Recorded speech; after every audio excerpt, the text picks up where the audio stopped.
Welcome. Welcome. I'm so glad you joined me here in one of America's fastest developing communities. I heard y'all are thinking about relocating your fine families around these parts. And if you're not, well, you should be. Here we are in the wild, wild west. West Dallas, that is. What's that? You've never heard of West Dallas? No. My, you certainly are missing out. Let's start from the beginning, shall we? How did West Dallas come to be? Yes. In the year of our Lord, 1886, a little settlement was founded. A couple of years later, a concrete company opened its doors right smack dab on Singleton Boulevard there. Then things really got started. Let's call that concrete company the J.J. Mixon Company. What does J.J. Mixon Company need, you ask? Workers. Ones willing to do hard, dirty, back-breaking work. Well, they didn't find any in Dallas. So, J.J. Mixon Company jumps across the border into Mexico and finds a quiet little town. I've got a mighty fine proposition for you, says J.J. Mixon Company to the townspeople. How would you like to come with me? Leave your dirt floor huts, your poverty, and come on up to Texas. Land of black liquid gold, never-ending skies, opportunity. He was convincing, so the whole town packed up their bags and followed J.J. Mixon Company across the border to here, West Dallas. It's true. We moved an entire Mexican town to work our factories. And that was just the beginning. Those folks began families, and those families grew and grew till West Dallas was full of Mexicans. Here, just to give y'all a little geography. West Dallas is right here, just across the Trinity River from the city proper. That's right, the Trinity forms a literal divide. Not too subtle if you ask me. Well, once we had our mighty fine Mexican population settled in, we went ahead and moved the black folk in too, and the poor folk, of course. Now, don't get me wrong, all kinds of people ended up here. You ever heard of Bonnie and Clyde? Of course you have. There's a couple of West Dallas natives. Now, I say Bonnie and Clyde, and you think a couple of criminals.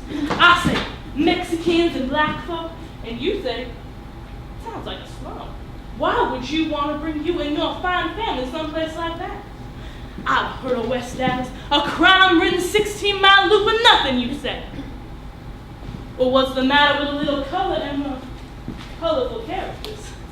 Now, you don't want to be forgetting about little West Dallas here. Right now, it's 1939, but in a few short years, it'll be picket fences, swing sets, and backyard barbecues as far as the eye can see, all beneath the cooling shadow of American industry, mobility, community, culture. When you move here, that's what you'll find. Heck, that's what you'll create. But don't take it from me.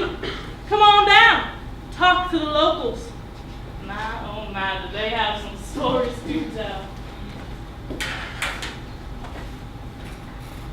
Luis Sepulveda, Jim Schoenbeck, and John Fullenweider each sit in their own universe.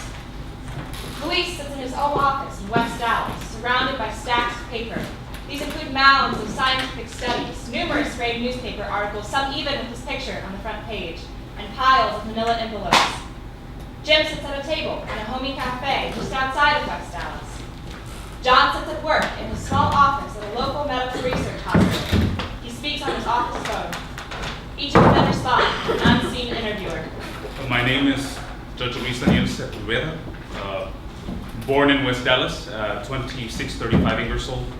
Then moved to my home here, still in West Dallas. Can you record? Sure.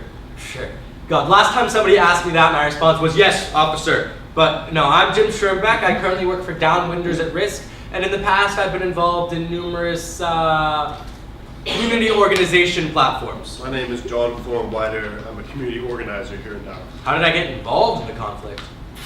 I guess the way I got involved in this, well, actually, I'm really not sure. Yeah, I don't remember if Luis found me or if I found him, but I've been heavily involved in activism since 1989. Thank you. Although it's hard to put a year on that. I teach it now. I'm a dean of the College of Constructive Hell-Raising, a series of lectures in Dallas teaching citizens how David can beat Goliath and such. This looks amazing. You should talk to John Fullenweider. He's really into activism in Dallas and stuff on it. He won't say much about himself, but he started Lumen Education. They run schools for inner city kids. He's on the board of all kinds of different social agencies. He's a medical researcher these days. He's been in the game his whole life. John has a list of civic duty awards longer than his beard. And that's saying something. I've been in activism for a while now, I suppose, working mostly with schools and housing efforts. I studied at the University of Texas, became a teacher, yeah. But this is what I've done my whole life. Organize, get people riled up, try to fight the things we can reasonably fight. At the time of the smelter fight in the 1980s, I was working for a group called the National Toxics Campaign. You hear that? It doesn't exist anymore, unfortunately. It was a very ambitious kind of deal with its own EPA certified, that's the Environmental Protection Agency. I'm sure you know. Oh look, there's a chicken. You're probably one of the neighbors. Well, you can definitely say you've been to the hood now. Anyway, the National Toxics Campaign had its own EPA certified lab, its own attorneys, its own lobbyists, and then a bunch of field organizers. I was one of the field organizers. I got involved because I live in West Dallas, of course. I lived there my whole young life with my 8 siblings.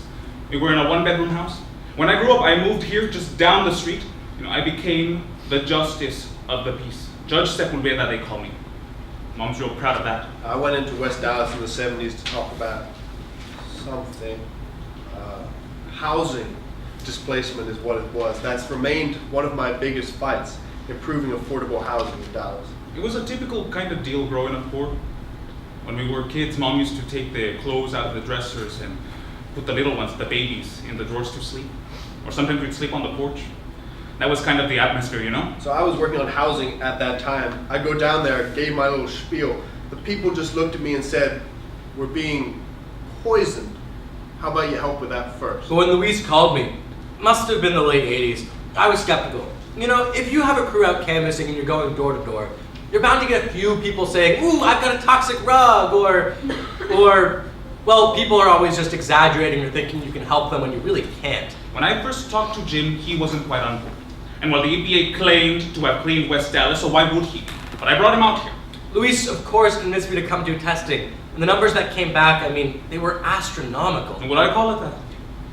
It's hard to kind of make this into one issue, But that's the name I would give it. It's hugely multifaceted, but that's what it ultimately came down to. I was shocked that the people that talked to me used the word poisoned, right? It can come off as dramatic, but as you've identified, the main problem in West Dallas between 1930 and 1984 was lead poisoning. These people were dying.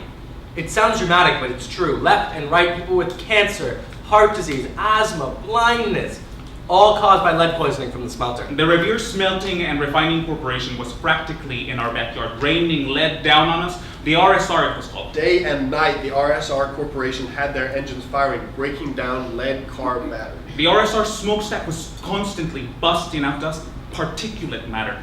They poured water mixed with lead, mercury, and arsenic right into our local lake, where people would fish to feed their The families. smelter is a death sentence to any creature nearby. We even found out that they were burning radioactive material from the nearby medical centers. That sounds like some kind of a conspiracy theory, but it's true. Look at this deposition here. It was almost too much to comprehend. We'd come out in the morning, and everything would be covered in dust. It looked like glitter. Hard to believe until you've seen it, but the layers of dust, of lead. When I was a kid, my dad had bought this new car. Well, it was used, but we called it new used. The mountains of waste just dumped into the community. But he got so upset because the dust on the car was eating away at the paint. He had to put a canvas deal over it. It was insanity.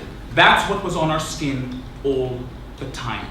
Something that could eat away at car paint. When the community told me they were being poisoned by this thing, I said, okay, what can we do? Once I got the numbers back on the testing, I was blown away. Immediately you just ask, how can I help? I just got so fed up, Watching my community die in front of my eyes. I had been injured real bad a few years back at my railroad job. So I was stuck at home thinking, We gotta do something. But this really all started before John or I or any outsiders showed up. This is an old issue. I think it's helpful to think of it in 3 phases, right? So it's phase 1. 70s. Figure out what exactly is poisoning the people of West Dallas. Once it identified the RSR lead smelter as the culprit, we got into phase 2. 80s. Get the damn thing closed. That was a beast. Luis headed that up big time. Of course, it didn't stop there. Closing it was half the battle, really. Phase 3. 90s. Clean up all the crap they left behind. When they closed the doors to the smelter, they were done. RSR didn't make any moves to clean up what they'd left behind.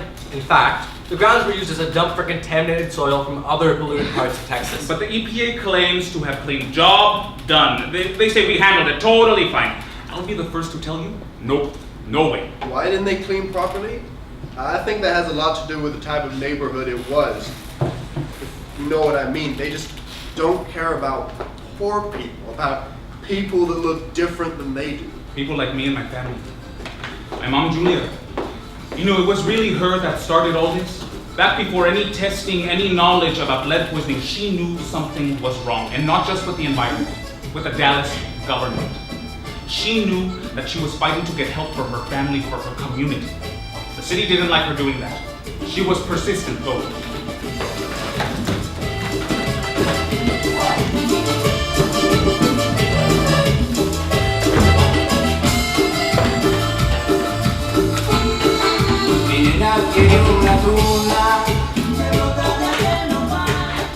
With my sister here, it's getting crowded.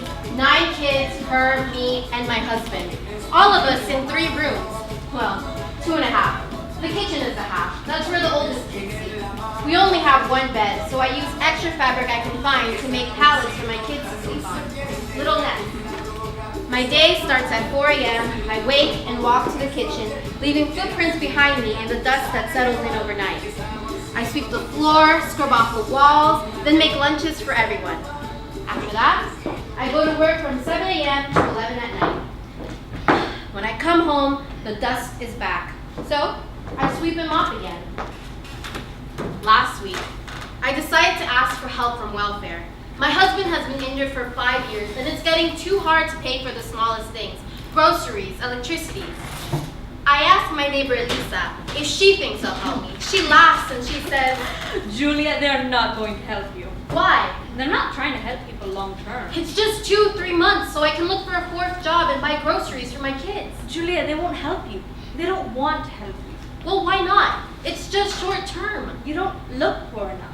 You have to make your house dirty. My house is dirty. No, make your house look really dirty. Run down, cochino, you know? Every morning and night, I see my footprints in the dust. Otherwise, they think you don't really need help. Ellos piensan que todos los mexicanos son sucios. They think we're all dirty. So if your home ain't dirty, you ain't poor. Don't sweep, don't mop, let the dust pile up, leave your bathroom with trash laying around, your sink full of dishes, clothes on the floor.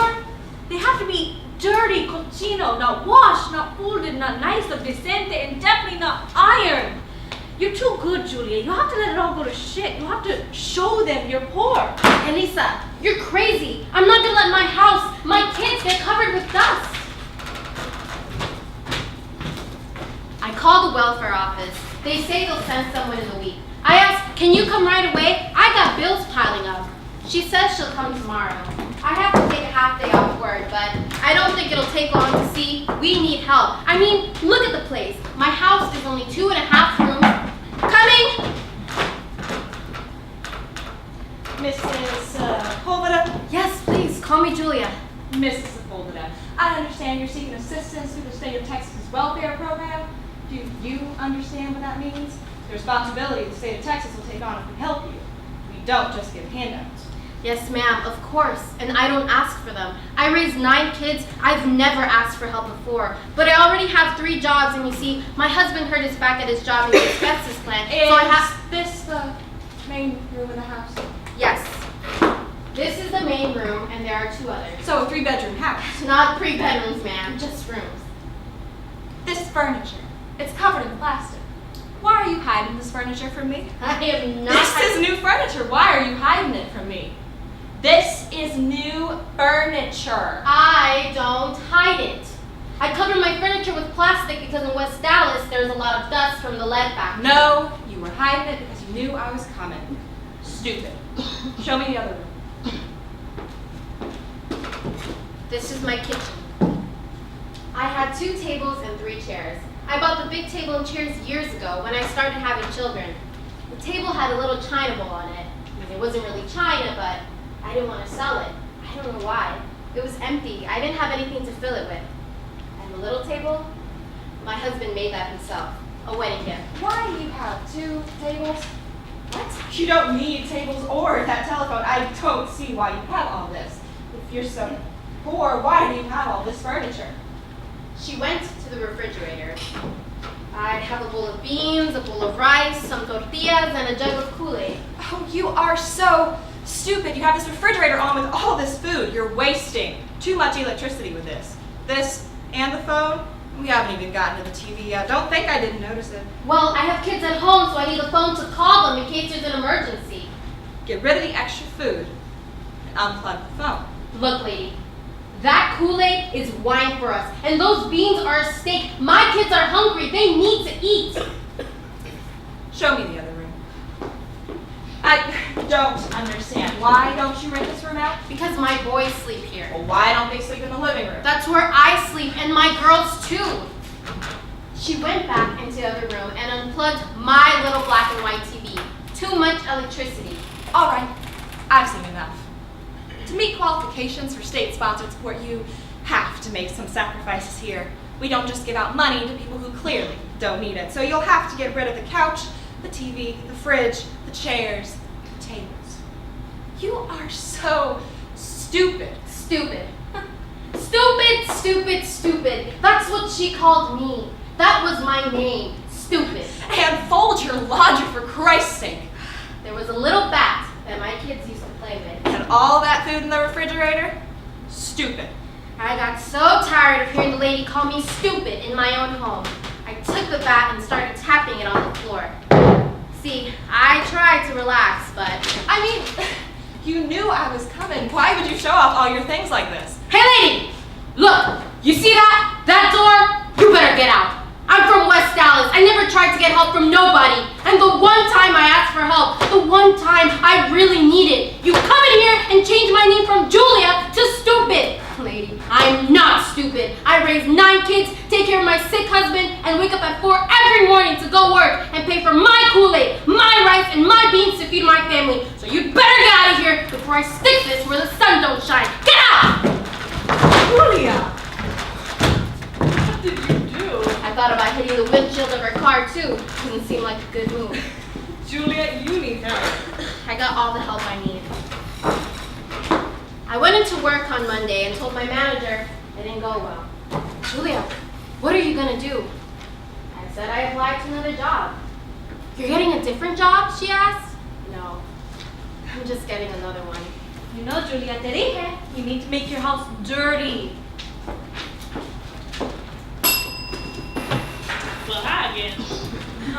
Citizens of West Dallas, I have a query for y'all. Does anyone know what this is? No? I'm sure you've seen it around. It's in your homes, your backyards. It even runs your car. Yes, this humble little rock comes in many shapes and sizes. Around here you may find it in piles as tall as a house. Can you guess? That's right. Lead. Yes, lead. The wonder element. Since the time of the great Roman Empire, the human race has trusted lead to coat their pipes, add a little kick to their cigarettes, even for aesthetic purposes. Today, in 1945, we have even more practical uses for lead. It's in taped ammunition, wax candles. Hell, the RSR Corporation even shoots it into the air 24/7. It's not just around you, it's in you, down in your lungs, or seeping into your skin. I know what you're thinking. I had no idea how much lead I use on a daily basis. Thank goodness for lead. But what happens if we run out? Well, don't panic, because lead is 99% recyclable. That's right. Once your neighborhood mechanic tells you it's time to trade in your lead acid car battery, you can send it here, where the RSR Corporation will recycle it for you. A process called smelting. Humans have been smelting lead for thousands of years, but those closest to the process practically going insane with excitement over the magic of lead. How wonderful. Here at the RSR, our employees take your old car batteries, crack them open, and well, if you'll allow me, get the lead out. And gosh, they work hard, bless their hearts. Sometimes 14 hours at a time. The American work ethic of our Mexican employee, there is nothing like it. Once we've got the usable lead, we separate out the waste, what's called slag. This here is lead slag. Do you mind holding this for me? Thanks so much. Any liquid waste left over from the smelting? Well, we dump that right into the Trinity River. You'll never see us though. No, sir. We're sure to dump the waste in the middle of the night so as not to be an eyesore to the community. At the end of the smelting process, we love to give back.